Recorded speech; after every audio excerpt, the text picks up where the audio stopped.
Recording studio Rajgir. अहे नया नया सुपर डुपर लेके अलियो है हम भराइटी भौजी।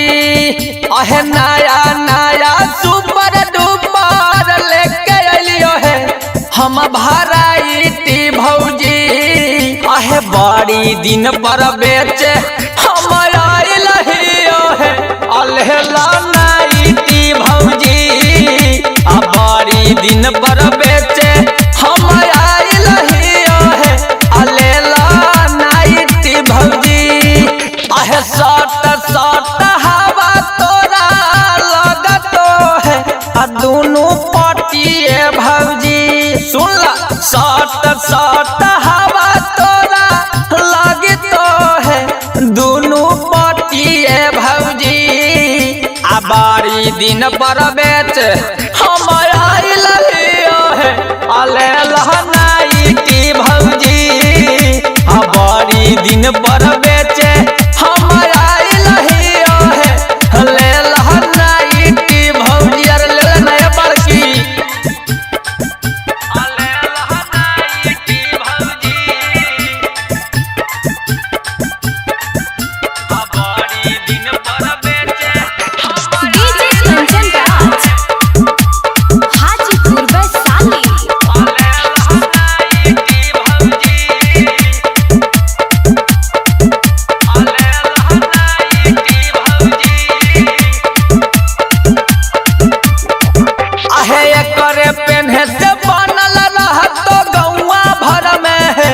तोरा सोसाइटी भौजी।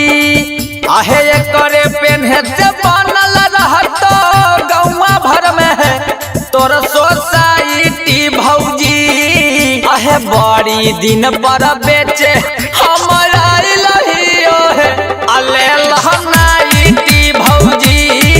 आहे बड़ी दिन पर बेचे हम आइल हियो है अलेला नाइटी भौजी। आजी बढ़िया बढ़िया छाटल छाटल एक नंबर हको क्वालिटी भौजी।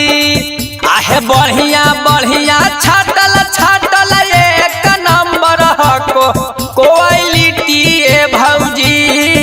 आहे बड़ी दिन पर बेचे हम आइल हियो है अलेला नाइटी भौजी। बड़ी दिन पर बेचे हम आइल हियो है लेला नाइटी भौजी। भौजी ले लेना जी।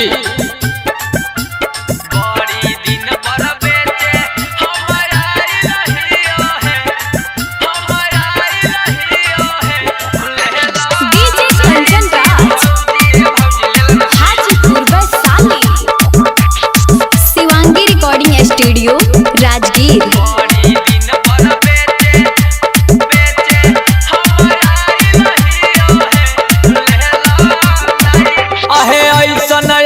बाजारियों में नाई मिलतो है कलर लाइटी भौजी। आहे ऐसन ऐसन बाजारियों में नाई मिलतो है कलर लाइटी भौजी। आहे बेचे खातिर कुंदन बिहारी लेके अलियो है अलेला नाइटी भौजी। आहे बेचे खातिर कुंदन बिहारी लेके अलियो है अलेला नाइटी भौजी। आहे सट सट हवा तोरा लगतो है दोनों पटिए भौजी। आहे सट सट हवा तोरा लगतो है दोनों पटिए भौजी। आहे बड़ी दिन पर बेचे हम आइल हियो है अलेला नाइटी भौजी। बड़ी दिन पर बेचे हम आइल हियो है अलेला नाइटी भौजी। Nighty recording studio Rajgir.